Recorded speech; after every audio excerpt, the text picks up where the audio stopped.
Assalamualaikum warahmatullahi wabarakatuh.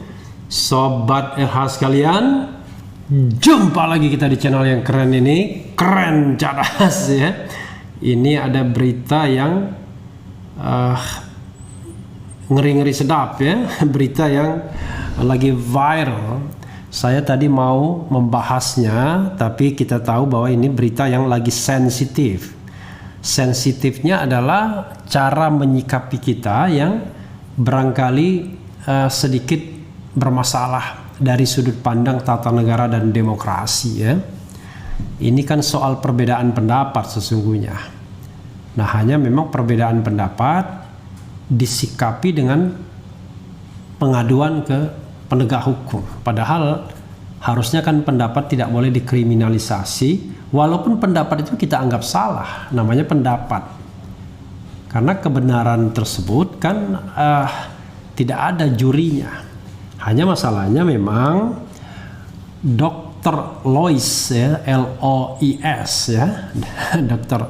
Lois L-O-I-S itu memang menyampaikan sesuatu yang anti mainstream. Dia mengatakan tidak percaya COVID. Dalam wawancara dengan Babe Aldo ya, Aldo itu Ali Ridho. Saya baru baca tulisan Dahlan Iskan ya, ternyata Aldo itu Ali Ridho ya. Jadi keturunan Habib juga dia, Habib juga ya. Kalau Habaib itu jamak. Jadi sobat era sekalian, bagi saya ini memang memprihatinkan tanpa bermaksud membela apa yang disampaikan Lois itu benar atau tidak. Karena kalau kebenaran itu diklaim lalu pendapat minoritas itu dianggap salah atau di luar mainstream pemerintahan itu dianggap salah, maka berbahaya bagi demokrasi kita. Ya. Berbahaya bagi demokrasi kita. Sebagai contoh beginilah misalnya. Tiba-tiba ada yang mengatakan presiden dimundurkan. Menuntut presiden mundur. Lalu dianggap bahwa itu adalah pendapat yang mengganggu jalannya pemerintahan atau mengganggu jalannya pekerjaan pemerintah, sehingga dianggap menghalang-halangi macam-macam lah, tinggal dikonstruksikan lalu ditangkap. Padahal itu semata-mata aspirasi yang harusnya dalam negara demokrasi ya diperbolehkan. Jadi kontestasi pendapat itu memang itulah indahnya dalam sebuah negara demokrasi, walaupun kadang-kadang belum tentu juga yang memiliki kebenaran hakiki itu bakal menang, karena dalam kontestasi yang seperti ini bisa jadi siapa yang banyak pendukungnya dialah yang menang, tapi suara yang substantif dipercaya orang benar karena tidak didukung oleh kekuasaan bisa saja kemudian disalahkan dan dikalahkan ya. Tapi kita sekali lagi coba kita bacakan ya, sebagaimana dilansir oleh Detikcom ya, Dr. Lois ditangkap Polda Metro, dilimpahkan ke Bareskrim ya. Coba kita bacakan. Polda Metro Jaya membenarkan telah mengamankan Dr. Lois yang kontroversial maksudnya ya, karena tidak percaya corona.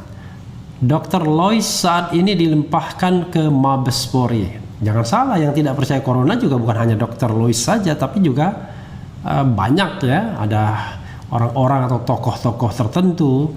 Hanya memang pada saat pandemi yang lagi ganas-ganasnya seperti ini, suara-suara tersebut jadi tidak populer karena melawan sebuah kenyataan banyaknya korban yang sudah tumbang, berjatuhan, bahkan sudah kehilangan nyawa ya. Ia sekarang sudah dilimpahkan ke Bareskrim, kata Kapolda Metro Jaya Irjen Fadil Imran kepada Detikcom Senin 12 Juli 2021. Kabag Penum Divisi Humas Polri Kombes Ramadan juga membenarkan jika Dr. Lois ditangkap. Ia ditangkap, kata Ramadan. Sebelumnya Dr. Tirta mengungkapkan Dr. Lois diamankan di Polda Metro Jaya. Dr. Tirta menjelaskan dia menjadi saksi di kasus yang menyangkut Dr. Lois ini. Bukan laporan, saya jadi saksi. Yang bersangkutan akan ada press release dari Polda Metro Jaya. Yang bersangkutan sudah di Polda Metro Jaya, kata Dr. Tirta saat dihubungi Detikcom Senin 12 Juli. Saat ditanya apakah Dr. Lois diamankan, Dr. Tirta membenarkan. Ini bahasa eufemismenya diamankan ya. Padahal tidak aman karena dia ditangkap sesungguhnya ya. Iya, dan laporannya bukan ITE, jadi saya sama ID statusnya saksi ahli, katanya ahli ya. Dilaporkan soal undang-undang wabah. Lebih lanjut, Dr. Tirta mengatakan Dr. Lois dilaporkan berkaitan pelanggaran Undang-Undang Nomor 4 tahun 1984 tentang wabah penyakit menular. Setahu saya sih ketika wawancara saksi ya, setahu saya kalau nggak salah menyebarkan informasi yang bisa menghambat penanganan wabah. Ya ini ancaman hukumnya kurang dari 1 tahun, jadi tidak ada alasan untuk menangkap sebenarnya. Jadi kalau nggak salah kena undang-undang wabah yang intinya menghalangi penanganan wabah di Indonesia katanya. Ini sebagaimana disampaikan atau ditujukan juga kepada siapa? Kepada Habib Rizik ya. Coba kita lihat berita-berita lainnya ya. Misalnya nih profil Dr. Lois Owin yang sebut tak percaya COVID-19, pernah hina sesama tenaga kesehatan, pikiran rakyat Bekasi ya. Kemudian Dr. Tirta diserbu publik usai Dr. Lois ditangkap kepolisian, dituding jadi cepu hingga hobi membungkam. Coba kita bacakan dulu profil Dr. Lois ini seperti apa sih ya. Profil lengkap Dr. Lois sebagaimana dilansir oleh pikiranrakyatbekasi.com ya, PR Bekasi. Nama Dr. Lois baru-baru ini menjadi perbincangan publik setelah membuat pernyataan yang dinilai kontroversial dalam acara Hotman Paris Show. Dr. Lois menyatakan secara terang-terangan bahwa ia tidak mempercaya adanya COVID-19 yang sedang melanda di dunia pada saat ini. Bahkan dirinya mengatakan bahwa orang meninggal bukan karena COVID-19 melainkan karena interaksi antar obat. Berikut profil Dr. Lois yang dirangkum oleh pikiranrakyatbekasi.com dari berbagai sumber pada Minggu 11 Juli 2021. Nama lengkap Lois Owin, nama panggilan Dr. Lois Anti-Aging. Anti penuaan ya, profesi dokter anti aging. Kemudian pendidikan Fakultas Kedokteran Universitas Kristen Indonesia, lulus tahun 2004. Lanjut pendidikan dokter dalam anti aging medicine di Malaysia. Akun sosial media Instagram @Dr_Lois 7, Twitter _LSOwin, Facebook Dr. Lois. Sementara itu Dr. Tirta juga mengungkap fakta mengenai sosok Dr. Lois melalui akun Instagram miliknya. 1. Dr. Lois tidak terdaftar di Ikatan Dokter Indonesia ID.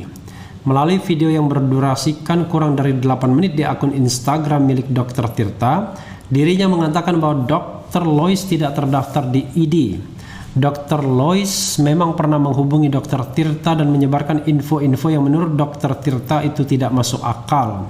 Ibu Lois ini mengaku sebagai dokter setelah dikonfirmasi ke Ketua ID Pusat dan Ketua MKEK. Beliau mengatakan bahwa Dr. Lois tidak terdaftar di anggota ID. Semua dokter di Indonesia harus terikat dalam profesi ID, ujar Dr. Tirta. Jadi ini ya sebenarnya wadah tunggal inilah yang pernah digugat karena yang digugat ke MK ya, tapi akhirnya tetap satu ID ya. 2. STR Dr. Lois tidak aktif sejak 2017. Dr. Tirta juga mengungkapkan bahwa STR milik Dr. Lois tidak aktif sejak tahun 2017. Status dokternya dipertanyakan, STR beliau tidak aktif sejak 2017, ujar Dr. Tirta. 3. Dr. Lois ternyata tidak bertanggung jawab untuk menangani pasien COVID-19, baik menjadi relawan maupun praktek. Ibu Lois tidak menangani pasien pandemi baik menjadi relawan ataupun praktek, ujar Dr. Tirta. Bagaimana mau menangani dia nggak percaya? 4. Dr. Lois juga pernah mengunggah bantahannya mengenai COVID-19 di akun media sosial miliknya.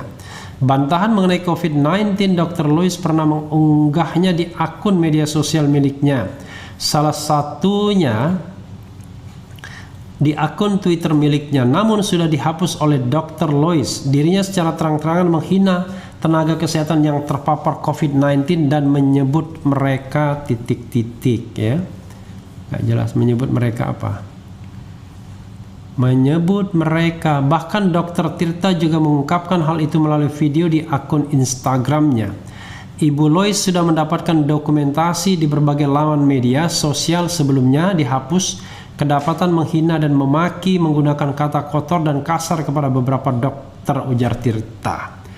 Ya, saya kira ini tidak substansinya, ya. Substansinya adalah perkataan dan pernyataan Dr. Lois itu, ya.